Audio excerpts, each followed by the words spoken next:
I'm the CIO at Equi. I oversee the current multi-manager portfolio as well as our own proprietary trading. And I would say we're not really doing trading. We're doing more tail hedging and risk mitigation in some of our overlay portfolios. In the past, I've run a wealth advisory firm as well as a hedge fund that specialized in options trading. So I'm happy to take you into the content of our call today. And let me share my screen. And he will do that. And when you love everything that he's talking about and you want to join us on the journey, you can always come to this link right here, sign up, and one of the wonderful members of our team will reach out to you. Outside of that, share it with your friends and just lay back and download good information. Itai, let's take it, man. Let's have some fun. Let's have some fun. Can you see the screen well? Yeah? Sure can. All right. So as you mentioned, so elegantly, we're Equi, future of alternative investing, and let's hop right into it. There is quite a bit to cover in the market update. So first of all, we're seeing sign of pretty substantial financial stress across the board. What do I mean by that? This is just the S&P 500 as of today's close, roughly down 13% for the year, month after month. It's been a pretty bearish opening to the year after a pretty good year last year and post-pandemic. And let's analyze what's going on and whether or not this can potentially continue, or is this getting exhausted. And I think this is one of the key things we need to understand here. So first of all, let's talk about the VIX. So the VIX index, we've mentioned this many times, is effectively a measurement of potential risk or volatility in the market, where it measures the price of at-the-money options for the next 30 days or so. And what we're seeing right now is that investors and traders are willing to pay pretty hefty premium for protection in the near term, and they're willing to pay less so for protection further down the line. In a normal time, when you're having more time to cover, that means that the risk of something happening, let's say in 12 months, is greater than the risk of something happening in 2 months. So it's naturally for the 12 months to be more expensive, but that's actually not what we're seeing right now. Traders are telling you the risk is here and now and not so much in the future, which is why you're seeing the price of the VIX today, 34, is a lot higher than the price of the VIX going into the future. That is what's called backwardation. So this is abnormal, because normally the way that it works is it's always lower in the present months and becomes higher over time. So it's important to understand we are not in normal times. No, and what's interesting too is that sometimes it's an indication that there's a lot of panic and the market is bottoming. However, when it stays that way for an extended period of time, it can become sticky and a sign of just a lot of financial stress. So just to keep that in mind, that's not necessarily an indication the market has bottomed. And you can see the VIX index itself over the last 10 years. The VIX is definitely not cheap, right? At 35, it means that protection is already pretty expensive, but that doesn't necessarily mean it's going to go lower right away. It's putting a lot of pressure on dealers. And in the past, some instances of 35 have been a sign of a bottom in the market. But keep in mind that when that happens, it reverts right away. So you get the spike reverts literally within a day or two. We've seen a few of these spikes going in here, and so far they haven't really reverted. So I think it's one of these inflection points that if it doesn't revert very shortly, we could see the spike becoming a lot larger. So even though the VIX is expensive on a relative basis, it's actually quite cheap. What you're seeing here in purple is the equity VIX for the S&P, which is the normal VIX. But then in orange, it's the V2X. That's actually the European market VIX. So they've been tracking each other, or they do track each other normally quite a bit. And you can see that the European VIX is actually trading close to 60. And Itai, how long is the lag normally between these European markets and our markets? Is this like a day thing, a few hours? Usually there's no lag. Like they would typically mimic each other almost instantaneously. So it just tells you that there's a lot more premium, a lot more stress currently in European markets versus the American markets. And you can see the spread here. So this is a measurement of the spread. You basically take the European VIX minus the American VIX. There's currently almost a 25-point difference, which is really, really substantial. And for you, this is an outlier because these VIX, they're mean reverting. So this either means that the American VIX has to catch up and close that gap, or the European VIX would have to fall. Or some kind of mixture of the two. But this is a very extreme scenario right there. So you can see here the European stock index in purple versus the credit risk. So in the last call, we brought up the credit default swaps and some of the protection that was being bought against high yield index. And we said, well, that's a sign that equities may catch down to it, just like we're looking at HYG and other indicators like that. So you saw that happening here in Europe, and then sure enough, equities followed suit in a few days. This is actually one of my favorite indicators. I'm going to spend exactly 20 seconds on this because it's really complicated. It measures the VIX on one hand and the VIX of the VIX. So there's actually a volatility index to the volatility index. And we chart the ratio between them. So when the ratio between them has kind of one of these panic episodes, it a lot of times means the VIX is going to have some level of follow through. Not going to talk too much about it because we can talk for about an hour just on this graph. That'll be the extra credit for the end of the call for any brave souls that decide to make it through for the next 45 minutes. Yeah. So one other big risk indicator that I'm looking for, notice is, is the VIX relatively cheap at 35, which I know it's a pretty outlandish statement to make.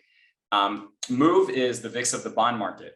And that also is fairly correlated with equities as well. And the bond market VIX is really exploding right now. It's actually not far from what it was during the March 2020 COVID panic. And typically they would also be close to each other. And right now the VIX is really muted compared to the move in the move, which is the VIX, the VIX of the bond market. Okay, any questions on this before we move into the commodities world? Or better yet, what questions does the audience have? On the VIX of the VIX, is that just taking the commodity futures options off of the VIX for the measurement? No, it's there's traded options on VIX itself, VIX cash. I have to hop in. I was an options trader, and I traded options on the VIX. But we were market makers, and we closed up shop on them because they were super esoteric. And it was funny because when people would come in from like Europe and the Asian markets, they would love to see the desk, but like it was just so weird, and the markets were really terrible. But it's interesting. And one quick note though, and I can agree with your statement. When the VIX is high and like when option prices are really high, generally it's usually worth it. And when the prices are like really low and people are like, oh, that's cheap, actually they're oftentimes very expensive. So anyway, just a quick aside. Yeah, it's a great. What time did you make markets on the VIX? So I started trading the housing crisis, so like 2009 from onwards. So yeah, and there were times in like 2012, 2013 when the VIX was like 16, 17, and people were like hold premium, and then people just waste your money holding options that do nothing. So anyway, that makes sense. And markets were less liquid on the VIX at that time. They've become more liquid with the years. Thanks for that, Mitch. Okay, let's talk about the commodity markets. So this is the weekly rate of change in the Bloomberg commodity basket. So all the Bloomberg commodity index going back to 1960. I haven't found a week in which we've had a larger explosion in the price of commodities for such a short period of time. So rate of change has been really, really extreme. That's potentially has implication towards inflation. So this past month has literally seen massive moves across many different markets. So why is that so important? I think the stagflation risk is continuing to increase. So if you're looking here in the 2008 financial crisis, basically what we've seen is that as a percentage of GDP, the energy cost went from 2% towards 8%. And the 7 or 8% mark seems to suggest a possibility of an economic shock and potentially getting into a more stagflationary period. And we've seen a really substantial increase from just 2% in April 2020 all the way to 8% now in a, just short of 2 years. Isn't there a chance that this is going to go substantially higher, because we haven't even factored in like all the things that are happening in, with Ukraine right now, pushing oil up like crazy? Yeah, potentially we have not seen that. So that is a fair point. Okay. Let's talk about the bear in the room, which is obviously the Russian invasion of Ukraine. So if you're looking here at the battle map as of yesterday, you can see that the Russians are effectively trying to take the entire Black Sea area. They still need to take this western area towards Odessa, and then they're linking it into Russia. Now, why is that such a big deal? Keep in mind that the ports on the Black Sea is where Ukraine exports a large amount of wheat into the rest of the world. Now, the Ukraine is about a 10% wheat producer in the world, and Russia and Ukraine combined are almost 1/3, which explains why you see wheat going limit up day after day after day. Okay. And of course, you're seeing here is that explosion in wheat prices. Now, in 2011, when we've seen a big increase in food prices in a relatively short period of time, that actually sparked the entire Arab Spring. And there are many, many countries around the world that food scarcity and high prices of food could be an existential problem. So just to give you an idea, where does the Ukraine wheat ends up in? So large amount into Egypt, Indonesia, Bangladesh, Pakistan, Turkey, lots of places that already don't have the most amount of political and economic stability, potentially under further pressure. Got Okay. it. So you would be watching what happens in those countries that could be causes of potential conflict. Right. So political risk definitely increases when you're seeing things like this happening. Now let's talk about oil. Obviously, oil has gone through the roof. Brent crude hit over $130 today. But I think it's important to realize there are also supply-demand imbalances going into the Ukraine war. I mean, this was already trending up quite a bit before. It's actually one of the most incredible markets in the last 2 years as far as the turnover, because 2 years ago, we actually made a market call the day oil hit negative $37 a barrel. And we explained that in a world that was shut down due to the pandemic, cars are not driving, planes are not flying, nobody's using crude oil. The inventory in Cushing, Oklahoma are full to the rim, and there's no place to store the stuff. So traders had to pay money in order to have somebody take the oil and take delivery.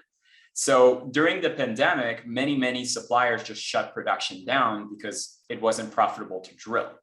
And it's expensive to do so. So when the world reopened from the pandemic, demand spiked quite a bit, but supply was shut down due to the pandemic. And it already created a mismatch with oil trending up for the majority of 2020 and 2021. I mean, the latter part of 2020 into 2021. And now the Ukraine war just made something that was already bad a lot worse by taking Russia, which is one of the largest oil producers in the world, potentially out of the question when it comes to Western supplies.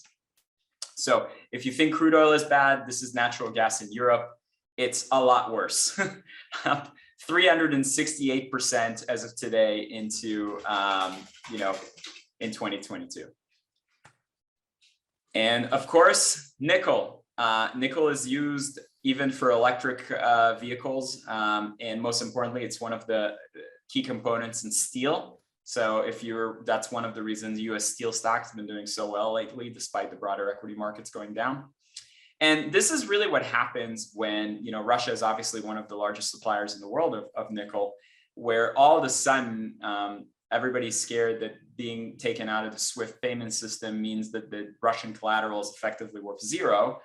And then they don't want to make transactions against any kind of Russian collateral. And you get an insane type of squeeze up in price.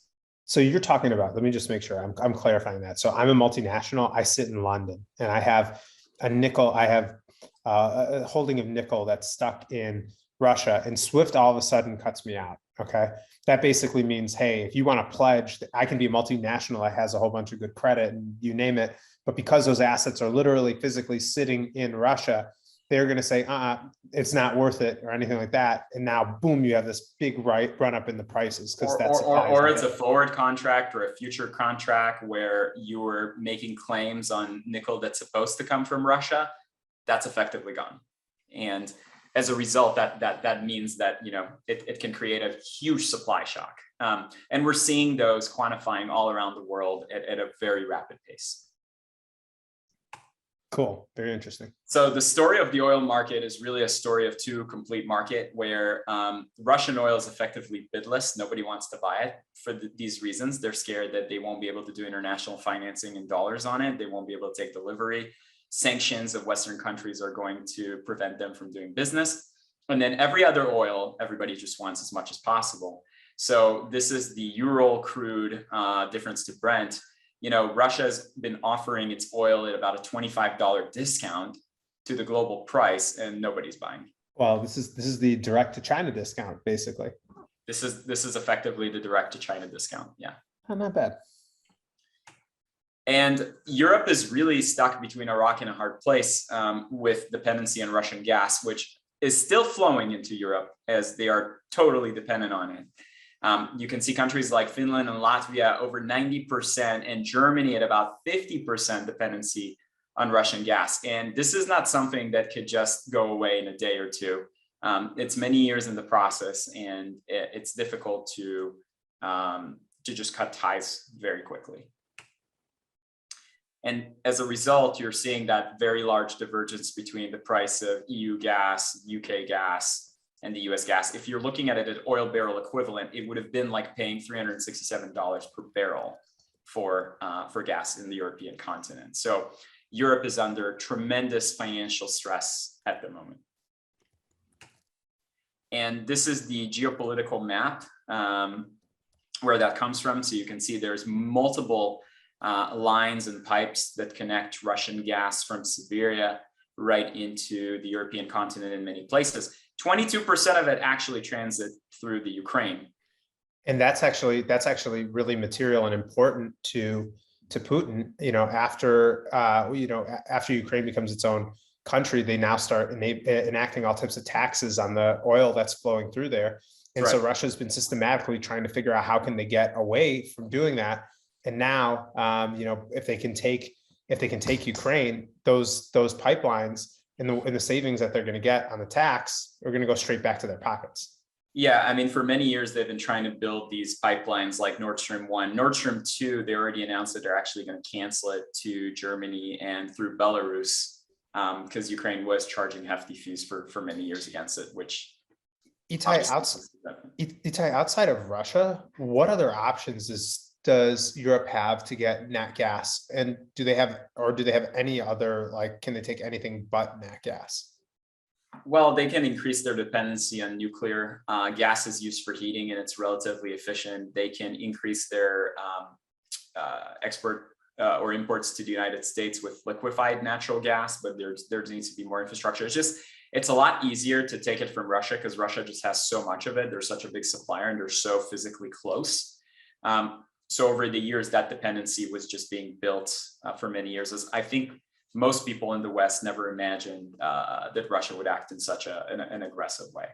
And this is really one of those extraneous market shocks, because there's a difference between the typical geopolitical crisis that is typically a good buying opportunity because it doesn't impact the global economy that much. But this one is a little bit different because it's making commodity and supply side shortages a lot harder in a situation that was already bad post-pandemic with all the imbalances that we had. Got it. Itai, at any point today, as I saw it in the chat, are we going to hit on what's happening with the ruble, or is that going to be something we'll cover in the extra credit session? Yeah, that would be extra credit. All right, gonna have to stay on. There you go. Okay. So just to give you a little indication, Russia has been preparing for something similar to this. How do we know that? Well, already in late 2019 and 2020, Russia has significantly reduced the amount of gas that it was supplying Europe in order to keep the inventory in Europe in a really low place. So that already caused an increase in the price of natural gas on the European continent. And going into 2022, I mean, they've really cut those supplies. So it's almost like they wanted the European Union to be in a very vulnerable place because they are almost running empty on natural gas anyway. So it'd be really hard for them to cut ties with Russia in case Russia did anything. So that was already kind of a red, yellow flag to see that happening in late 2019. Other things Russia has done, they have quadrupled their gold reserve, hard gold reserves that they have, and they actually have more gold than they have deposits of foreign exchange in other foreign central banks.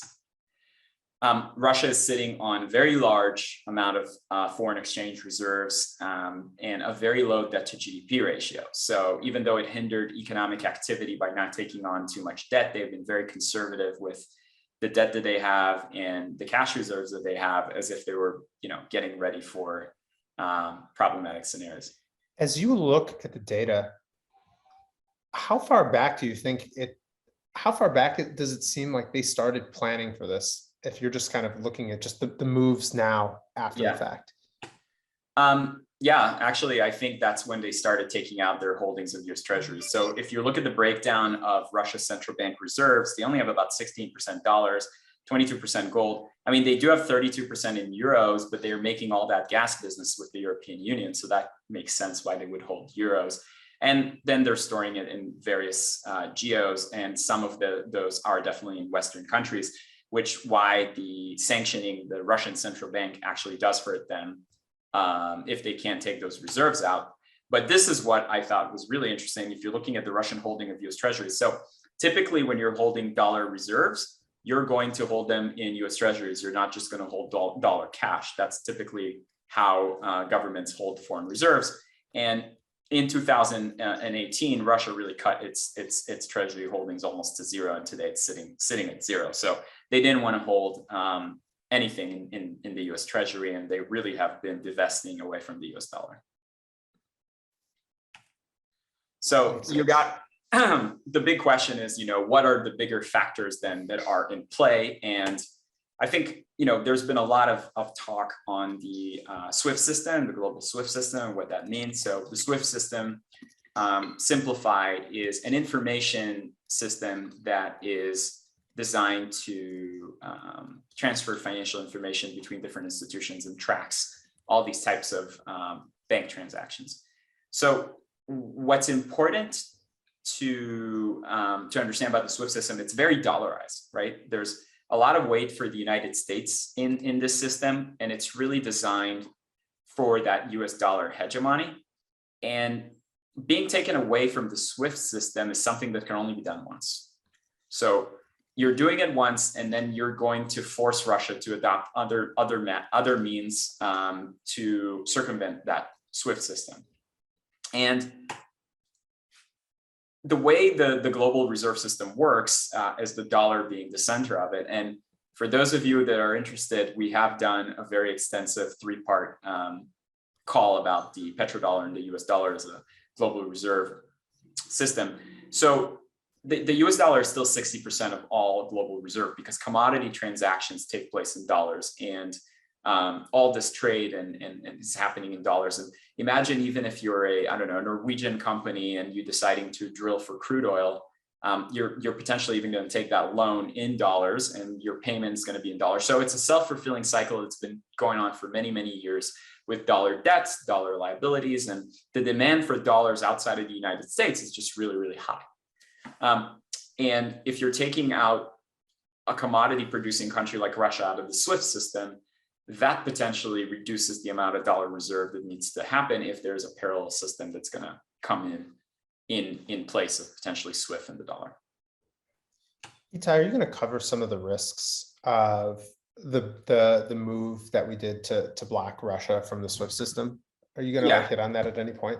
Yeah, absolutely. So, and by the way, that was not like a total move. There's still Russian banks that are still tied to the SWIFT system. There's still transactions that are taking place. But one of the risks, like what we're seeing right now, is that companies and commodity traders across Europe, they're basically saying, you know, if I can't guarantee payment and I don't know how these transactions are going to take place, I'm just going to assume that all Russian commodity collaterals were zero, and then you get nickel up 87%, right? And these kind of squeezes. So that's one risk. The second risk, which is much more long-term, is putting the dollar's reserve status at risk. And so this is what I mean, where, you know, Russia is a large country. It's not North Korea. So it's going to adapt to a different type of transaction system. And, you know, we've seen Russia and China talk about this already. They've really not been liking the dollar standard. They have been wanting to move away from it for a while. This is pre-Ukraine, by the way. These statements talk about mutual support and protection for their core interests, and increasing commodity, et cetera. And even after the war started, China has not, you know, gone out and condemned Russia yet. And they have been taking a very slow and quasi-neutral approach. So you're probably going to hear more about this going forward. And in the last couple of weeks, all the stocks that were related to it actually had a pretty substantial rally. So China has the cross-border interbank payment system, which is an alternative to SWIFT. It was formed in 2015, and last year it actually had $12 trillion of transactions, massive transactions across already 103 different countries. So one of the biggest long-term risks of cutting Russia from SWIFT is that that is effectively your nuclear option, and this is something you can do one time. And once you do it, they will likely adapt and likely use a system like CIPS. And that means that you could have two competing global systems in dollar and yuan over, let's say, the next 20 years. And that is undermining the dollar's role in the global reserve system. I'm going to stop right there. I know that covered a lot, so there are probably some questions. Yeah, let's open it up. What's on everybody's mind right now?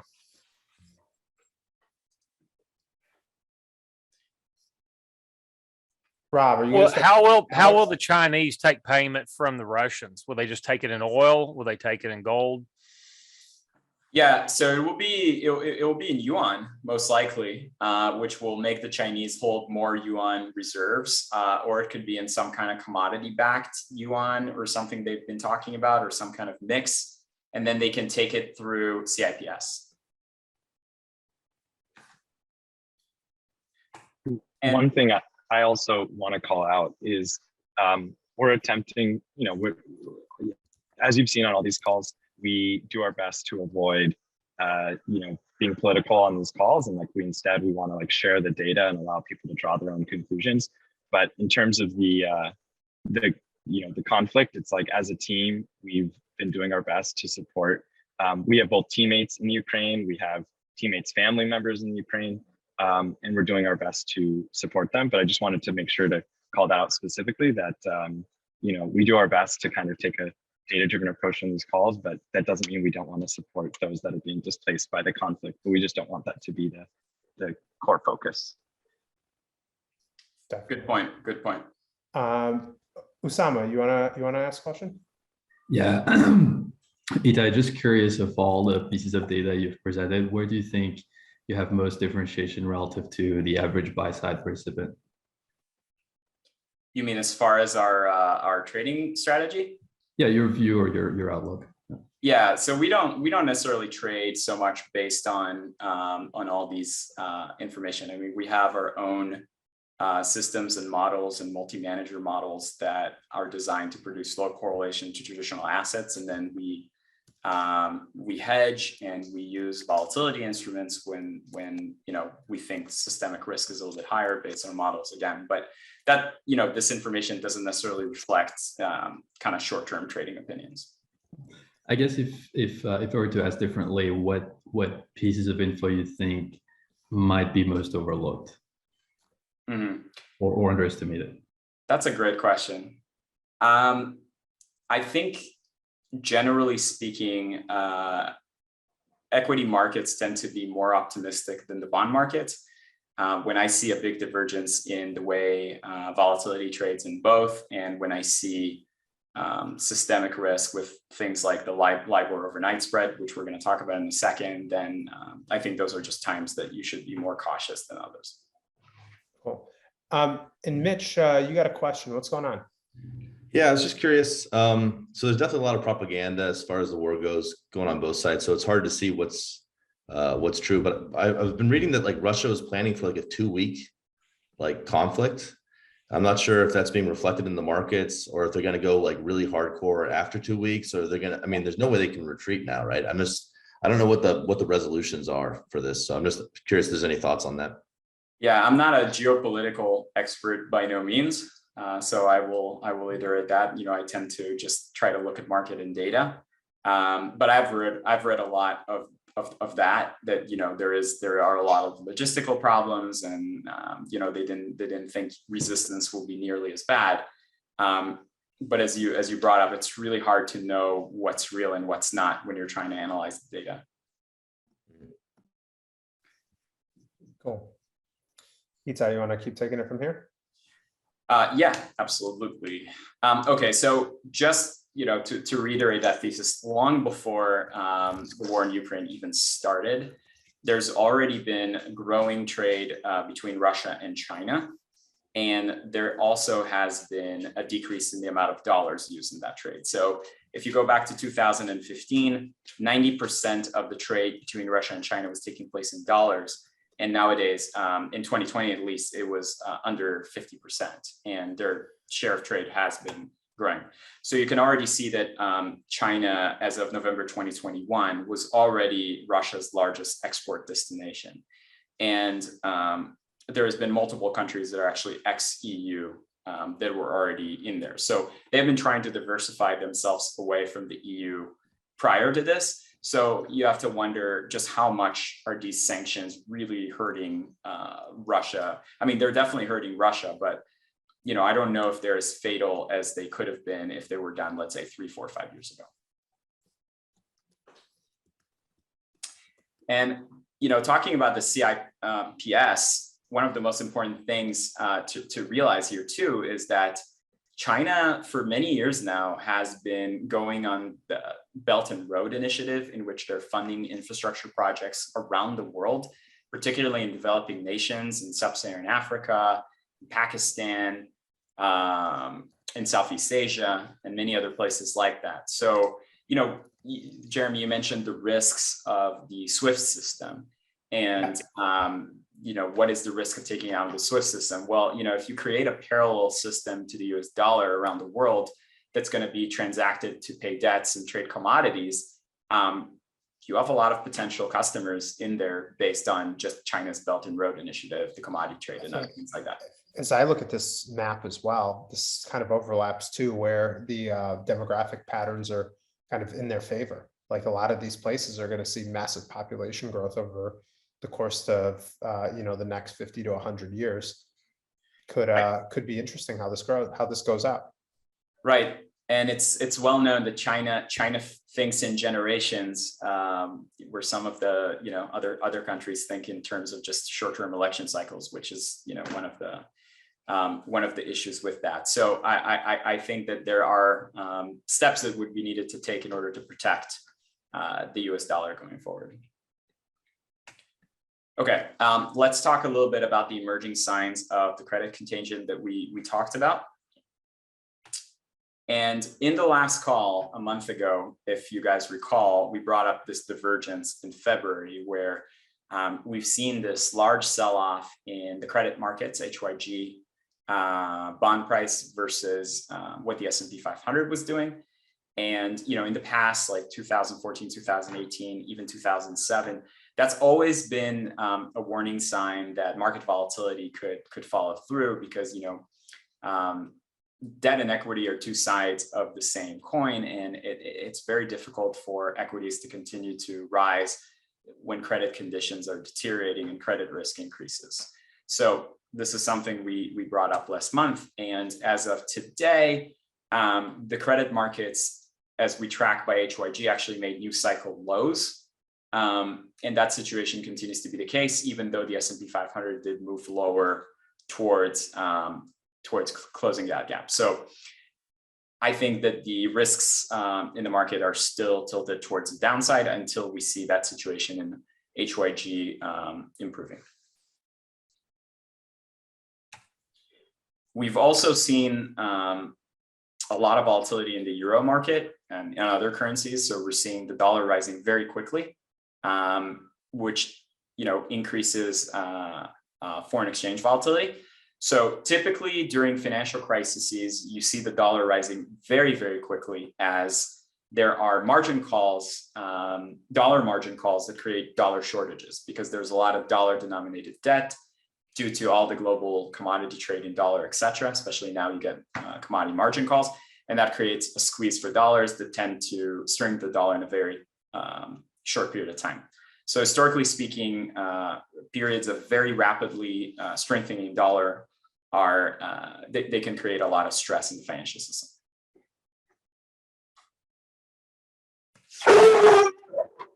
Apologies for that.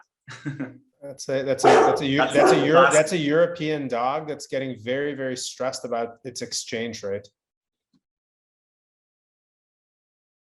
Come on, did nobody get the German Shepherd reference there, please? That happens. I got a sympathy laugh. That happens on every other call, so it's a part of the excitement. All right, so what you're seeing here, another indicator that I track is the performance of European banks here in purple versus American banks tracked by the XLF ETF. So we're seeing Euro banks have gone into a pretty substantial sell-off recently from a high place, and the American banking index does not follow suit yet. Now, there could be a couple of reasons why European banks will sell so quickly. Reason number one is during the period of negative interest rates in Europe, banks were pretty big losers because they don't make any money from the spreads between lending and borrowing.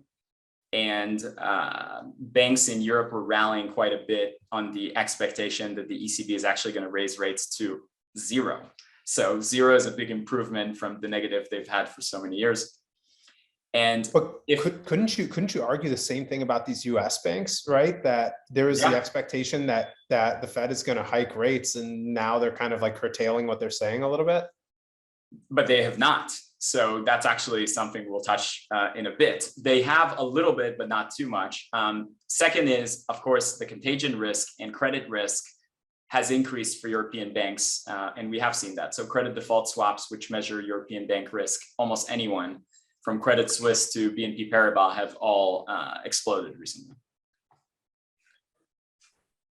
So we will continue here. And also, if you want to pause too, we can take some questions and see. I know it's a bunch of really heavy content at the end of a Monday night when a lot of heads may want to turn off. Is there anybody that has any kind of lingering questions? We're happy to cover them. Itai, is the purple line all EU stocks, or is that just the banking stocks? EU banking stocks. EU banking stocks. And so the orange is the US banking stocks, right? That's right. Okay. So, it's a pretty big divergence. So it's just something to watch, when you're seeing would American banks catch down or not. What's the best way to play the spread between HYG and I guess the S&P, just the performance besides just, I guess, buying HYG and selling S&Ps? Anything that has, and like figuring out the ratios and stuff like that. Is there any proxy for that? Yeah, but I mean, there are proxies if you trade if you actually trade credit default swaps, which are more complicated, or you can use For retail, I guess for retail investors, just for credit default swaps, it would be, you'd need ISDAs and stuff like that, right? That's correct. Yeah. For retail investors, would there be anything or? Yeah, you can track the statistical spread on it by basically calculating how much standard deviation it is, if you want to do it that way. And obviously the easiest way is to sell S&P and buy HYG, which is a good way to do it too, because HYG actually pays you north of 4% dividend right now. So it's better than the other way around. Okay. And that's a good way to do it. Okay. Yeah, Wissam. Itai, could you comment on how severe the HYG S&P divergence is, if you account for the fact that the S&P has a heavier tech tilt now, and that's lighter as far as that as, you know, maybe what the S&P used to be 10, 20 years ago? Yeah, I still think it's pretty severe. And the tech tilt, that's something interesting. The tech tilt also created a lot of concentration risk, and tech does happen to trade at higher multiples, and higher interest rates and higher inflation typically are not very favorable to high multiple, high valuation equities. And the concentration risk in the S&P 500, you know, a quarter of it is 5 stocks, right? And we've seen a day like today where Amazon's down 5% That's not healthy for the market. And when Facebook decided to go down 30%, that's also not as healthy. So I still think HYG and credit risk are very substantial, because at the end of the day, it's difficult for the market to continue onward without, you know, credit improving. Or historically, it's really been very difficult for that.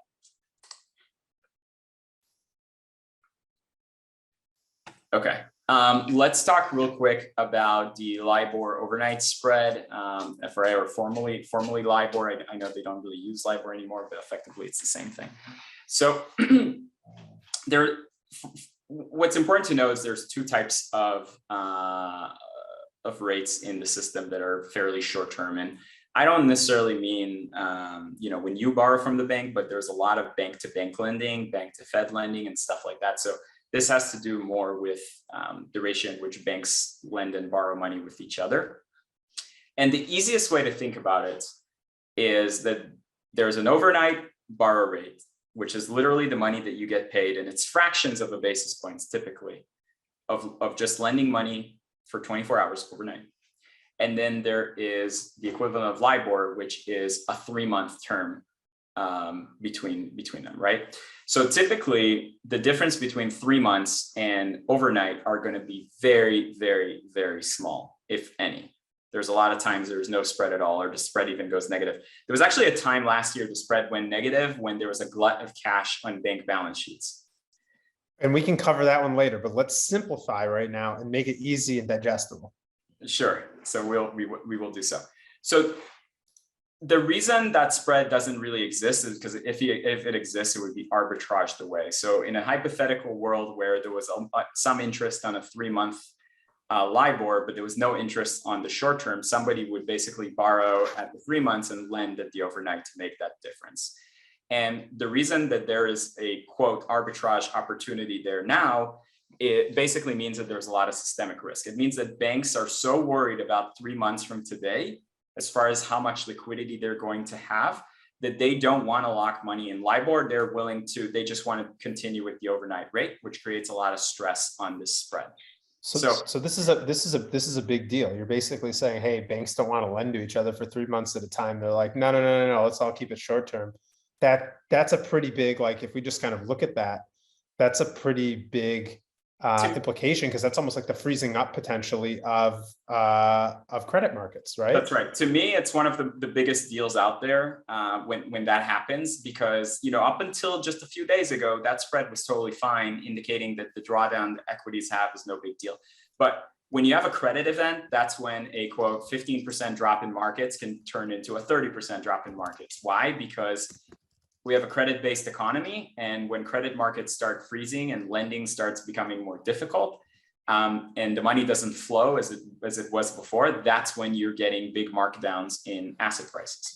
So let's look at that spread real quick. You can see that spread in yellow versus the bond market VIX in purple. That spread really has blown up over the past few days, and you can see that in comparison to the COVID panic. So COVID panic, obviously the world was shut down, banks freaked out, and until the Fed stepped in right there with $300 billion a day of QE until the markets calmed down, and then continuing massive amounts of quantitative easing and money printing until the world was saved due to all that excess liquidity. In fact, the Fed printed almost 30 cents of every dollar increase in the M2 money supply during that time. But now we're seeing this tick up, and they don't have any more of these bullets anymore, right? That's the risk. We'll talk about that in a second. Oh boy. You can see here in purple, the equity VIX here, not the bond VIX, but the actual equity VIX. And you see that here in yellow, that spread between LIBOR and the overnight ratios. So that's the peak of that COVID panic, but that blowout of the spread was coming in with the VIX. And now you're seeing a very big blowout, but the VIX reaction is still muted, relatively. I say relatively, the VIX is at 35. Okay, so what about the Fed? You brought that up.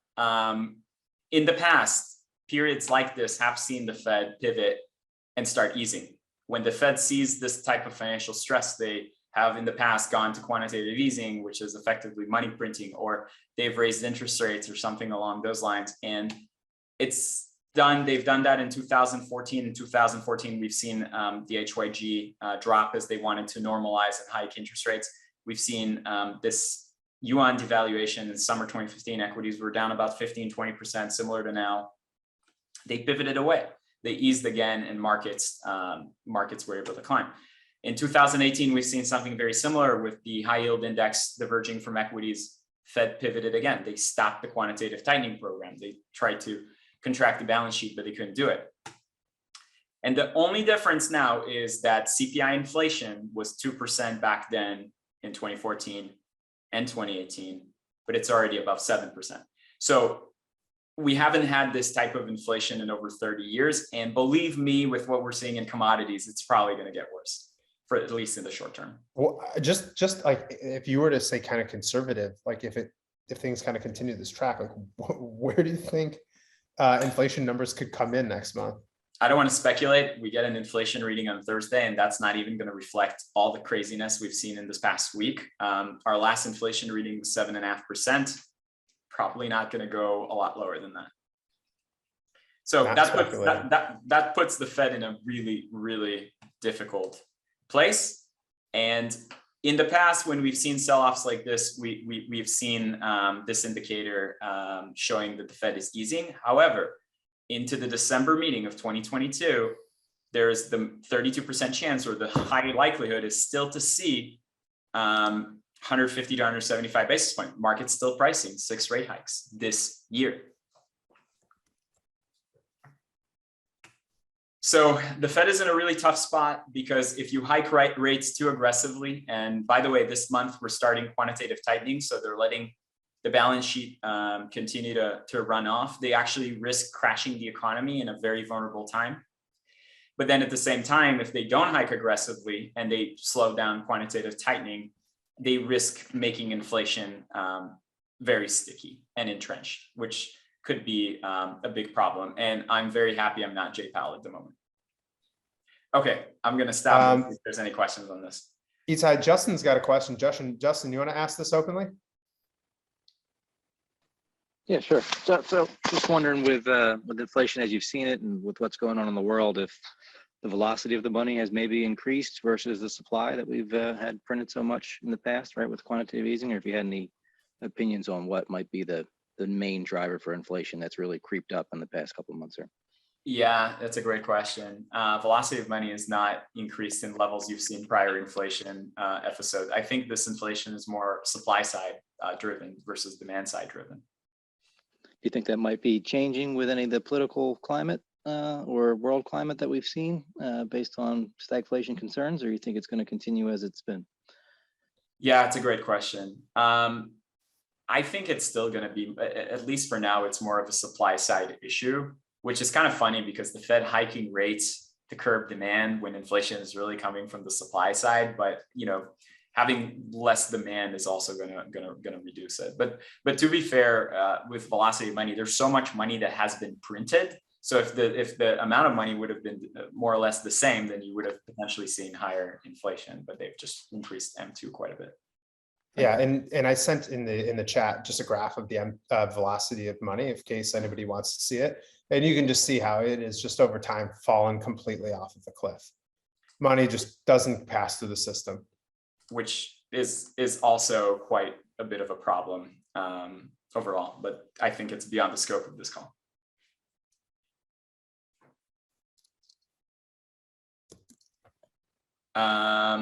Any other comments?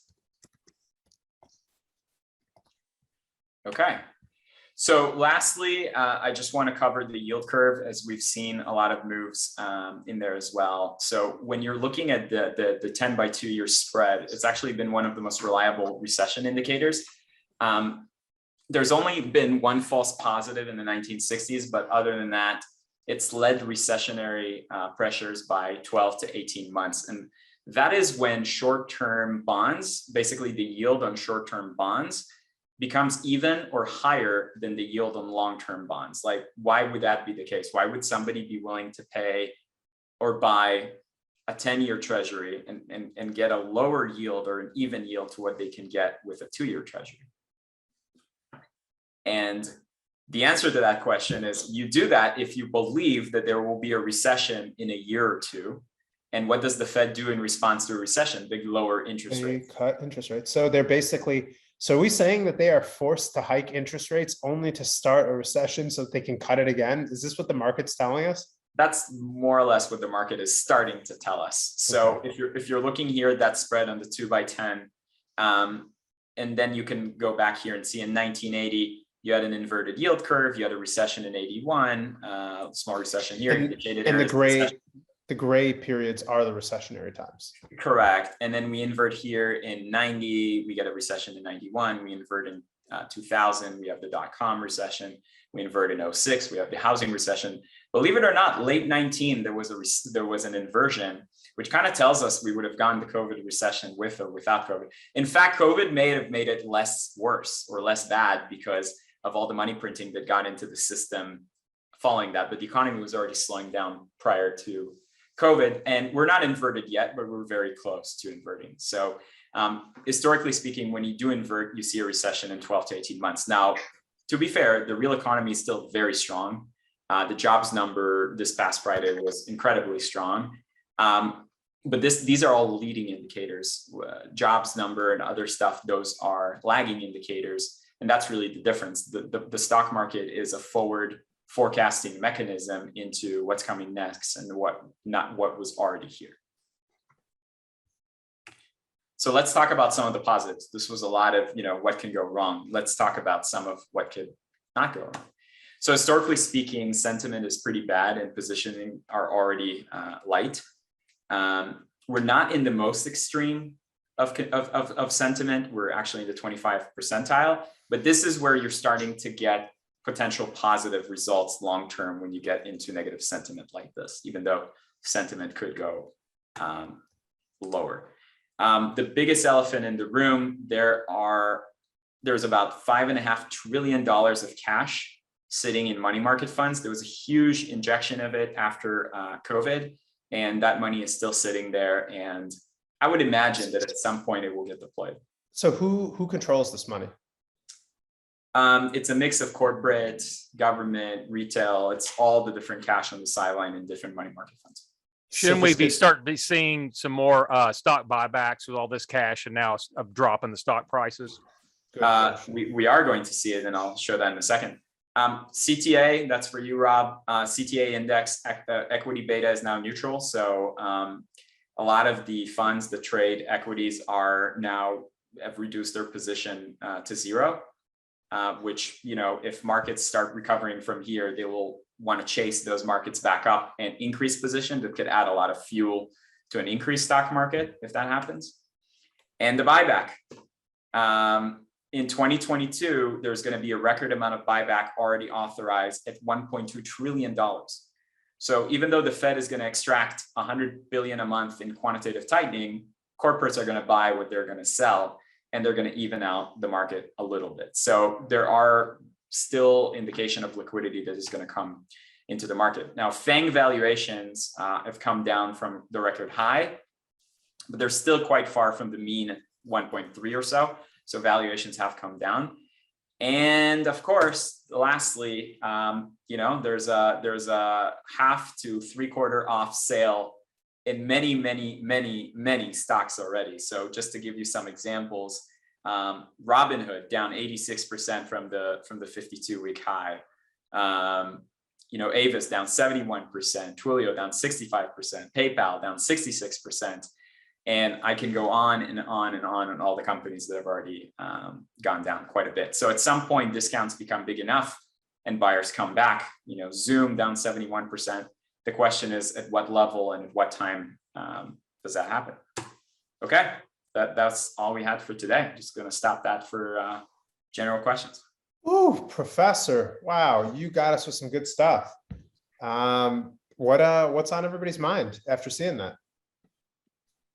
I guess I'll go with another one. Yeah, with go for it. inflation being where it is and commodities doing some interesting moves to the upward, would you expect the dollar to be getting kind of hammered a little bit more, even though it hasn't? Just wondering what the paradox of the other currencies that bad, or what's kind of your take on that? Yeah, that's exactly why you're seeing, because commodities are priced in dollars. Normally they're inversely correlated, but that just tells you that if they're going up that much in dollars, how much are they going up in euros or in other currencies, right? So in the real effect is an increase in commodity prices even more than what they would have been priced in just dollars.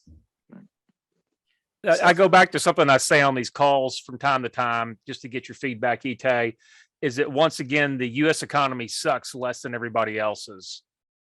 So money still flows here. I mean, that's just the case. It keeps us propped up and maybe lower inflation than other areas. But that's as long as the dollar is the global reserve currency, that is the case. And that's with things like SIPs or whatever, is that starting to put some of those things at jeopardy as some of these larger players start moving away from dollar as their transactional? Long term, I think that is the risk. It's obviously not something that's going to happen overnight, but when we talk about this 10 or 20 years or 30 years from now, and we say when was the moment that was pivotal for the dollar as the global reserve system, we may point out the expulsion of Russia from SWIFT. I'm totally speculating, but there's some moments in history that make things move faster than they would have otherwise. The way the pandemic was for work from home and what we're doing on Zoom. It would have happened anyways. Sure, it would have taken 20 years, but it happened in a year because of necessity. So I'm worried that this is one of those instances right now with the dollar. I'm hoping that I'm wrong. So, but money tries to find a home and people try to find investments. Once again, I go back to the US economy sucks less than everybody else's. Where would that money then start being poured into? Because you always have that risk of going into China with crackdowns and everything there. So where would it go?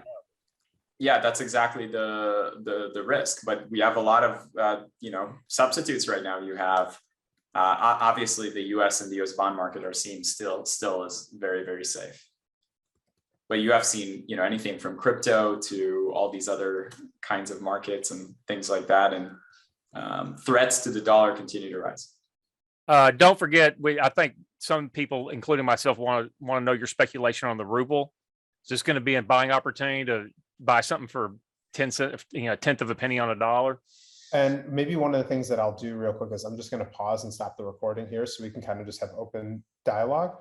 Everybody will send this out to you, and then after we speak on this this ruble thing, we have something we want to post to everybody. So I'm going to pause it here, but we're going to keep the conversation going.